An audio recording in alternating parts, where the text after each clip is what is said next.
ರಾಷ್ಟ್ರೀಯ ಹೆದ್ದಾರಿ 66ರ ನಗರ ಭಾಗವಾದ ನಿರ್ಮಲಾ ಹೈಸ್ಕೂಲ್ ಬಳಿಯಿಂದ ಧರ್ಮಾವರ ಆಡಿಟೋರಿಯಂ ತನಕ ಎರಡು ಭಾಗದಲ್ಲಿ ಸಂಚಾರಕ್ಕೆ ಇರುವ ಫುಟ್ಪಾತ್ನಲ್ಲಿ ಕೆಲವು ಭಾಗದಲ್ಲಿ ಚರಂಡಿ ಕ್ಲೀನ್ಗಾಗಿ ತೆರೆದಿರುವ ಓಪನರ್ ಸಾರ್ವಜನಿಕರಿಗೆ ಅಪಾಯಕ್ಕೆ ಆಹ್ವಾನ ನೀಡುವಂತಿದೆ. ಬಸ್ ನಿಲ್ದಾಣ, ಶಾಲಾ ವಿದ್ಯಾರ್ಥಿಗಳು, ತಾಲೂಕು ಆಡಳಿತ ಸೌಧ, ನ್ಯಾಯಾಲಯ, ಮೆಸ್ಕಾಂ, ಪಾಸ್ಪೋರ್ಟ್ ಕಚೇರಿ ಸೇರಿದಂತೆ ಅತಿ ಹೆಚ್ಚು ಜನಸಂಚಾರದ ಈ ಪ್ರದೇಶದಲ್ಲಿ ನಡೆದಾಡುವ ಜಾಗದಲ್ಲಿ ಅಲ್ಲಲ್ಲಿ ಬಾಯಿ ತೆರೆದುಕೊಂಡಿರುವ ಚರಂಡಿಗೆ ಪ್ರತಿದಿನ ಹಲವಾರು ಜನರು ಬಿದ್ದು ಕೈಕಾಲುಗಳಿಗೆ ಗಾಯ ಮಾಡಿಕೊಂಡಿದ್ದಾರೆ.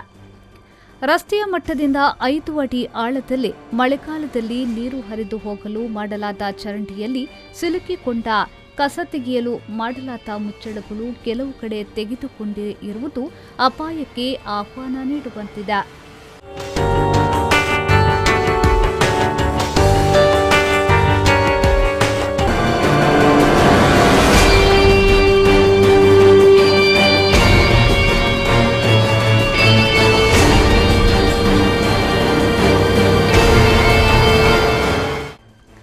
ನಗರ ಭಾಗದ ವಿದ್ಯಾವಂತ ಜನರೇ ಕಸ ಎಸೆದು ಹೋಗುವ ಜನರು ಇದ್ದಾರೆ.